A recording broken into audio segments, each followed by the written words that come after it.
ముందు వీడియోలో మౌనంగా ఎందుకుండాలో తెలుసుకున్నాం కదా! ఇప్పుడు మౌనంగా ఉంటే జీవితంలో మనం ఎంత సాధించగలము, ఏం సాధించగలము అనే విషయాల్ని తెలుసుకుందామా? మీ మౌనం వారిని మీ మాటలు వినేలా కాకుండా మీ యాబ్సెన్స్‌ని అనుభూతి చెందేలా చేస్తుంది. మీరు ఎప్పుడైనా ఒక విచిత్రమైన విషయం గమనించారా? మీరు వివరించడం ఆపేసినప్పుడు, వెంటపడడం ఆపేసినప్పుడు సడన్‌గా ఎదుటివారు ఆలోచించడం మొదలుపెడతారు. అదే మౌనం యొక్క గొప్పతనం. అది తప్పించదు, అది లాగుతుంది. ఇప్పుడు ఆఖరిసారి మీరు బాధపడినప్పుడు గుర్తించండి. బహుశా ఎవరైనా మిమ్మల్ని దూరం పెట్టి ఉండొచ్చు, గౌరవించిపోయి ఉండవచ్చు, లేకపోతే మిమ్మల్ని పూర్తిగా పట్టించుకోకుండా ఉండి ఉండొచ్చు. ఆ సమయంలో మీరు మనసులో ఇలా అనుకుని ఉండవచ్చు, ఏదైనా చెప్పు, ఎదురు తిరుగు, నీ విలువను రుజువు చేసుకో అని అనుకుని ఉండవచ్చు. కానీ ఇక్కడ ఒక నిజం ఉంది. మీరు ఎంత ఎక్కువగా మాట్లాడితే వారు అంత తక్కువగా వింటారు. మీరు ఎంత ఎక్కువగా వెంబడిస్తే వారు అంత దూరంగా పారిపోతారు. మీరు ఎంత ఎక్కువగా వివరిస్తే వారు మీ మాటలకు అంత తక్కువ విలువిస్తారు. కానీ మీరు మౌనంగా ఉన్నప్పుడు వారు సడన్గా మీ యాబ్సెన్స్ని గమనిస్తారు. అది ఎంతలా అంటే, ఇదివరకు మీరు ఎంతో దగ్గరగా ఉండాలని ప్రయత్నించినప్పుడు గమనించినంత. మీ మౌనాన్ని అర్థం చేసుకోలేని వారు మీ మాటలను కూడా అర్థం చేసుకోలేరు. గొప్ప గొప్ప వారంతా ఈ విషయాన్ని కొన్ని వేల సంవత్సరాల క్రితమే అర్థం చేసుకున్నారు. ఎందుకంటే మౌనం శబ్దం చేయలేని విధంగా మనుషులలో అసౌకర్యాన్ని కలిగిస్తుంది. మీరు వేడుకుంటారు అని అనుకున్న వ్యక్తిని మౌనంగా వదిలేసినప్పుడు, మీరు ప్రతిస్పందించకుండా వెనక్కి తగ్గినప్పుడు వారిలో ఆలోచన మొదలవుతుంది. మౌనం ఒక అర్థంలా ఉంటుంది. అది ఎలా అంటే, నేను నువ్వు చేసింది చూశాను, నువ్వు నాతో ఎలా ప్రవర్తించావో అనుభవించాను, కానీ నేను నిన్ను చాలా విలువైన వారిగా భావించాను, అందుకే నీకు దాన్ని వివరిస్తూ తిరిగాను. ఇలాంటి మౌనం అహంకారం నుంచి రాదు, అది స్పష్టత నుంచి వస్తుంది. మీకు అర్థమవుతుంది, వారిని పట్టించుకుంటే వారు అడుగుతారు, వారిని గౌరవిస్తే వారు ముందుకొస్తారు. అది ఎవరు అంటే నిజంగా మిమ్మల్ని అర్థం చేసుకున్న వాళ్ళు. మీ విలువను అర్థం చేసుకోవడానికి పెద్ద పెద్ద పారాగ్రాఫ్లు అవసరం లేదు. కాబట్టి మీరు మౌనంగా ఉంటారు. ఆ మౌనంలో మీరు ఒకప్పుడు వదిలేసిన శక్తిని మళ్ళీ తిరిగి పొందుతారు. తమను సైతం అర్థం చేసుకోలేని వారిని అర్థం చేసుకోవడానికి మీరు మీ శక్తిని వృధా చేయడం ఆపుతారు. మీ గాయాలను మాటల ద్వారా నయం చేసుకోవడానికి ప్రయత్నించడం ఆపుతారు. ఎందుకంటే కొన్ని గాయాలు మౌనంలోనే మెరుగ్గా నయమవుతాయి. కానీ ఇది అసౌకర్యాన్ని కలిగిస్తుంది. ఎందుకంటే మీ మౌనం వారిని ప్రేరేపిస్తుంది, వారిని గందరగోళానికి గురిచేస్తుంది, వారిని ప్రశ్నలు అడగడానికి దారితీస్తుంది. మీరు మౌనంగా ఉన్నప్పుడు నిజం మరింత బలంగా వినిపిస్తుంది. ప్రపంచం ఎప్పుడూ శబ్దంతో నిండి ఉంటుంది, కానీ మీ మౌనం మాత్రమే మీకు వినిపించేది. ఇతరుల మాటలు కాదు, మీ స్వరం మాత్రమే మీకు వినిపిస్తుంది. ఇప్పటి వరకు నేను చెప్పిన విషయాలలో ఏ ఒక్కటి మీకు కనెక్ట్ అయినా కామెంట్స్లో 100% అని మెసేజ్ పెట్టండి. ఎంతమందికి నా వివరణ నచ్చిందో తెలుసుకోవాలి కదా. మీ చిన్న ఆ కామెంట్ నాకెంతో బలాన్ని ఇస్తుంది. మిమ్మల్ని బాధ పెట్టిన వారు, ద్రోహం చేసిన వారు, లేకపోతే గందరగోళంలో ఉన్నప్పుడు చాలామంది వ్యక్తులు ఇతరుల వద్దకు పరుగులు తీస్తారు. సలహా కోసమో, గుర్తింపు కోసమో, లేదా తాత్కాలికంగా తమ భావోద్వేగాలను సమాధానపరుచుకోవడానికి కొంతమందికి ఫోన్లు చేస్తారు. ఈ మధ్యకాలంలో సోషల్ మీడియాలో వారికి తగ్గ మెసేజ్లను స్క్రోల్ చేస్తూ బాధపడుతూ ఉంటారు, లేదా తమను బాధ పెట్టిన వ్యక్తిని ఎదుర్కొంటారు. సరైన సంభాషణ తప్పు వ్యక్తిని నయం చేస్తుందనే ఆశతో. కానీ తెలివైన వారు దీనికి భిన్నంగా ఆలోచిస్తారు.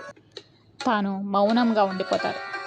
బాధను అనుభవించకపోవడం వల్ల కాదు, కానీ అతనికి తెలుసు నిజమైన సమాధానాలు శబ్దం నుంచి రావని, అవి ఆత్మ పరిశీలన నుంచి వస్తుందని. మీకు బయట నుంచి ఏదైనా బాధ కలిగితే ఆ బాధ ఆ వస్తువు వల్ల కాదు, దానిని మీరు ఎలా అర్థం చేసుకుంటారో దానివల్ల.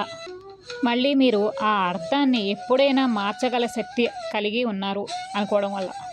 మీరు నిజంగా మౌనంగా ఉన్నప్పుడు మనసు నిశ్శబ్దంగా మారుతుంది. మనసు నిశ్శబ్దంగా మారినప్పుడు నిజం పైకి వస్తుంది. మీరు లోపల ఒక స్పష్టతను వినడం ప్రారంభిస్తారు. వారు నిజంగా నన్ను ఎప్పుడూ గౌరవించలేదు, నేను దాన్ని అంగీకరించడానికి ఇష్టపడలేదు. వారు వెళ్ళిపోయినందుకు నేను కోపంగా లేను, నేను చాలా కాలం ఉండిపోయినందుకు కోపంగా ఉన్నాను. నాకు ముగింపు అవసరం లేదు, నాకు కావాల్సింది శాంతి. ఈ నిజాలు టెక్స్ట్ మెసేజ్లో రావు, అవి నిశ్శబ్ద క్షణాల్లోనే వస్తాయి. మీరు వివరణ ఇవ్వడం ఆపి వినడం ప్రారంభించినప్పుడు. మౌనం మీ భావోద్వేగాలను మీ విలువల నుంచి వేరు చేసే స్థలాన్ని ఇస్తుంది. ఎందుకంటే మీరు బాధపడినప్పుడు మీ భావోద్వేగాలు గట్టిగా కేకలు వేస్తాయి. ఎలాగంటే, వారిని వెంబడించు, నిన్ను వివరించుకో, నీ విలువను రుజువు చెయ్యి. కానీ మీరు మౌనంగా ఉన్నప్పుడు మీ విలువలు నెమ్మదిగా చప్పుడు చేస్తాయి. నీ గౌరవాన్ని కాపాడు, నీ శాంతిని రక్షించు, వారిని వదిలివేయి. అందుకే తెలివైన వారు వెంటనే స్పందించరు. వారు కోపంలో నిర్ణయాలు తీసుకోరు. వారు ఒక పవిత్రమైన నిశ్శబ్దంతో ఉంటారు.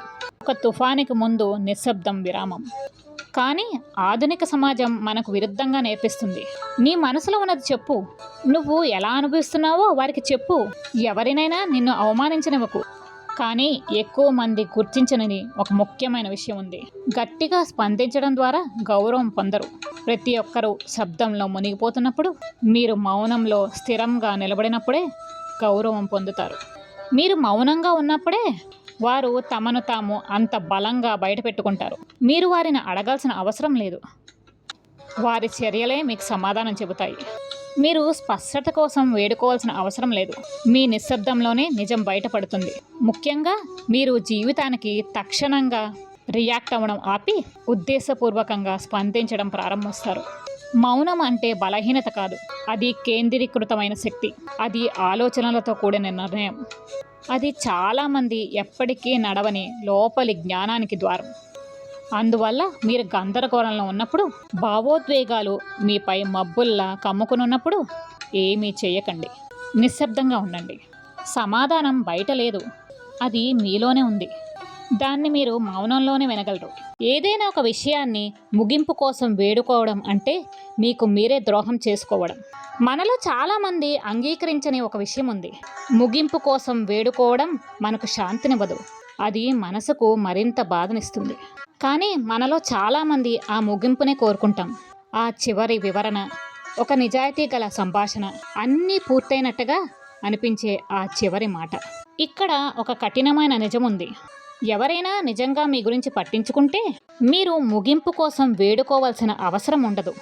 వారే గౌరవంతో మీకు ఆ ముగింపు ఇస్తారు. వారు ఇవ్వకపోతే అప్పుడు మీ మౌనమే మీ ముగింపు. నీ తత్వాన్ని వివరణ ఇవ్వకు, దానిని జీవించు. ఈ సూక్తి మొదట మీకు రియాలిటీకి దూరంగా అనిపించవచ్చు, కానీ దీని అర్థం లోతైనది. మీరు ముగింపును వెంబడించడం ఆపి మీ విలువలతో జీవించడం మొదలుపెట్టినప్పుడు ఇతరులు మీ భావాలను ధృవీకరించవలసిన అవసరం మీకు ఉండదు.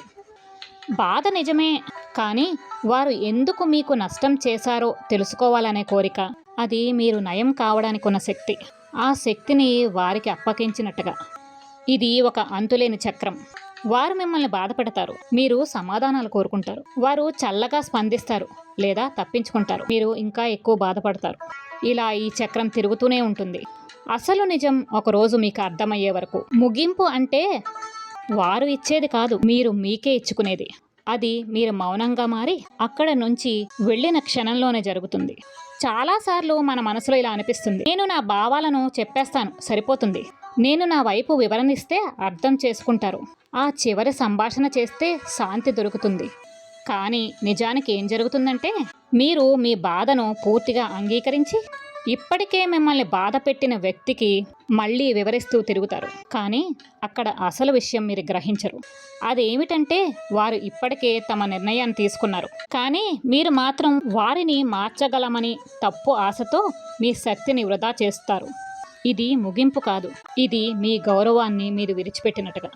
కానీ నిజంగా జీవితాన్ని అర్థం చేసుకున్నవారు ఇది అర్థం చేసుకుంటారు. అదేమిటంటే, భావోద్వేగాలు మన తీర్పును కమ్మేస్తాయి, ప్రత్యేకంగా అహంకారం కలిసినప్పుడు. ఆ క్షణంలో మనలో కోరికలు పెరుగుతాయి. నన్ను మంచి వ్యక్తిగా చూడాలి, నన్ను అర్థం చేసుకోవాలి, చివరిగా వారు నన్ను గుర్తించాలి అని. నిజానికి మీరు నిశ్శబ్దంలో విడిపోయినప్పుడే వారికి పాఠం నేర్పుతుంది. కోపంతో కాదు, హంగామా చేయకుండా నిశ్శబ్దంగా, సున్నితంగా దూరం అవ్వడంలో ఒక ప్రత్యేకమైన శక్తి ఉంది. ఆ క్షణంలో నువ్వు తలుపులు బిగించవు, చివరి భావోద్వేగ సందేశం పంపించవు, కేవలం వెళ్ళిపోతావు. ఆ నిశ్శబ్దంలోనే మాటలు చెప్పలేని గొప్ప పాఠం దాగి ఉంది. నిజానికి మనం ఎక్కువగా బాధపడేది వాస్తవంలో కాదు, ఊహల్లోనే. ఈ సూక్తి మనకు గుర్తు చేస్తుంది, నిజమైన బాధ మొదలవుతుంది మనం స్పందించడం ఆపినప్పుడు. వాళ్ళు తమ ఆలోచనలతో, తమ తప్పుల పట్ల గిల్టీతో, నీతో గడిపిన జ్ఞాపకాలతో, నీవు లేని ఖాళీ ప్రతిధ్వనితో మిగిలిపోతారు. నీ నిశ్శబ్దం అంటుంది, నేను ఇక నన్ను నిరూపించుకోవాల్సిన అవసరం లేదు. గౌరవం లేని చోట నేను ఉండను. శాంతి అనేది సంబంధాల కంటే విలువైనది అని నేర్చుకున్నాను. చాలామంది ఈ శక్తిని అర్థం చేసుకోలేరు. ఎందుకంటే వాళ్ళు అలవాటు పడ్డది స్పందించేవారికి, వారించేవారికి, తమను నిరూపించుకునేవారికి, తమను వదిలిపెట్టవద్దని వేడుకునేవారికి. కానీ నీవు నిశ్శబ్దంగా దూరమైతే నువ్వు ఆ భావోద్వేగ ఆట నుంచి బయటపడతావు. నువ్వు గౌరవంతో నడుచుకుంటావు. ఆ నిశ్శబ్దం వారిని తమను తాము ఎదుర్కోవడానికి బలవంతం చేస్తుంది. వాళ్ళు నిన్ను వెంబడిస్తారని భావిస్తారు. నువ్వు వారిస్తావని అనుకుంటారు. నువ్వు తిరిగి వస్తావని ఆశిస్తారు. కానీ అప్పటికే చాలా ఆలస్యమైపోయిందని, నీవు రావని తెలియదు. నీవు రావు. అదే వారికి భయంకరంగా అనిపిస్తుంది. ఎందుకంటే ఒక్కసారిగా వారు గ్రహిస్తారు, ఇకపై వారికి నీ శక్తిపై, నీ ఉనికిపై నియంత్రణ లేదని. అది నిజమైన పాఠం మొదలయ్యే క్షణం. ఎందుకంటే ప్రజలు మాటలతో మారరు, దూరంతో మారుతారు. వాళ్ళు నన్ను గౌరవించు అని కేకలు వేయడాన్ని పట్టించుకోరు. కానీ మీ ఆబ్సెన్స్ వాళ్లకు నిన్ను కోల్పోయిన భావాలను ఇస్తుంది. మరి వారు ఇప్పటికీ మారకపోయినా అది సరే. ఎందుకంటే ఈ పాఠం వారికి కాదు, నీకోసమే. నువ్వు నేర్చుకుంటావు. నీ శాంతికి ఎవరి అనుమతి అవసరం లేదని, ప్రతి ఒక్కరికి వివరణ ఇవ్వాల్సిన అవసరం లేదని. కొన్నిసార్లు నిశ్శబ్దం బలమే కాకుండా అది నయం చేసే శక్తిని. నువ్వు నిశ్శబ్దంగా దూరమైతే నువ్వు విషపూరిత బంధాల నుంచి బయటపడతావు. నీ గాయాలను అర్థం చేసుకోలేని వాళ్ళ ముందర నీ బాధను చూపించడం ఆపుతావు. ఇంటిలోనే ఉండేవారికి తుఫాన్లను గురించి వివరించడం మానేస్తావు. విడిపోవడం అంటే నువ్వు పట్టించుకోకపోవడం కాదు, అది నీ ఆత్మను రక్షించుకోవడం కోసం. అది నిర్లక్ష్యం ఎదుర్కోకుండా ఉండడానికి. తెలివైన వారు అందుకే స్పందించేవారు కాదు. వారు న్యాయం కోసం వెంబడించలేదు. వాళ్ళు ఇతరుల గుర్తింపు కోసం తప్పించలేదు. వాళ్ళు నిశ్శబ్దాన్ని తమ తరపున మాట్లాడించారు. నువ్వు కేకలు వేయాల్సిన అవసరం లేదు, నేను పూర్తయ్యాను అని. కేవలం పూర్తవ్వాలి. అదే నిజమైన శక్తి. ఈ రకమైన నిశ్శబ్దమే నీపై నియంత్రణ ఉందని భావించే వారిని భయపెడుతుంది. కాబట్టి భయపడకు, నిశ్శబ్దంగా దూరమవ్వు. వాళ్ళని నీ ఆబ్సెన్స్లో వదిలేయి. ఈ మాటలు వింటున్న మీరందరూ కూడా ఇప్పటికే ఆ మార్పును అనుభవిస్తున్నారు కదూ. మీ మనసులలో ఒక ప్రశాంతత కలిగింది కదూ. నువ్వు ఎప్పటి నుంచో తెలుసుకున్న సత్యం ఇప్పుడు గుర్తొస్తోంది కదూ. నువ్వు ఎవ్వరికి వెంబడించవలసిన అవసరం లేదు. నువ్వు అర్హతను నిరూపించుకోవాల్సిన అవసరమూ లేదు. ఇతరుల కోసం నీ శాంతిని పణంగా పెట్టవలసిన అవసరం లేదు. నిన్ను అర్థం చేసుకోవడం కోసం నువ్వు కేకలు వేయవలసిన అవసరం లేదు. అదే నిజమైన శాంతి. అది కామ్గా ఉండడం కాదు, అది స్పష్టత, క్లారిటీ. అది ప్రేమ నుంచి విడిపోవడం కాదు, గందరగోళం నుంచి విడిపోవడం. నిశ్శబ్దం బలహీనత కాదు, అది నియంత్రణ. అది నీ శక్తిని అర్హత లేని విషయాల పట్ల వృధా చేయకపోవడం. అది నీ ఉనికి ఎంత విలువైందో తెలుసుకోవడం. నీ నిశ్శబ్దం వాదనను గెలిపించకపోవచ్చు, కానీ అది నిన్ను తిరిగి నీకు గెలిపిస్తుంది. ప్రతిసారి నువ్వు స్పందించకుండా ఉండే లోపలి మనశ్శాంతిని నిర్మిస్తుంది. ప్రతిసారి నీవు నిశ్శబ్దంగా దూరమైతే నువ్వు నీ సెల్ఫ్ రెస్పెక్ట్ని పెంచుకుంటావు. ప్రతిసారి నువ్వు నీ గౌరవాన్ని కాపాడుకుంటూనే ఉంటావు. నువ్వు ఎవ్వరూ దోచుకోలేని శక్తిని నిర్మించుకుంటావు. నీ నిశ్శబ్దమే నీ చివరి మాట కావాలి. అది అహంకారం వల్ల కాదు, ద్వేషం వల్ల కాదు, కానీ అచంచలమైన స్వయ గౌరవం వల్ల. ఆ క్షణం నుంచి నీకు గౌరవం పెరుగుతుంది. నీ విలువను తెలుసుకునే మనుషులు పెరుగుతారు. లేకపోయినా నీ సెల్ఫ్ రెస్పెక్ట్ను నువ్వు ఎప్పటికీ కోల్పోవు. అదే నీ అంతర్గత శక్తిగా మారుతుంది. మాట వెండి, మౌనం బంగారం. మన విలువను మనమే పెంచుకుందాం. హరే కృష్ణ.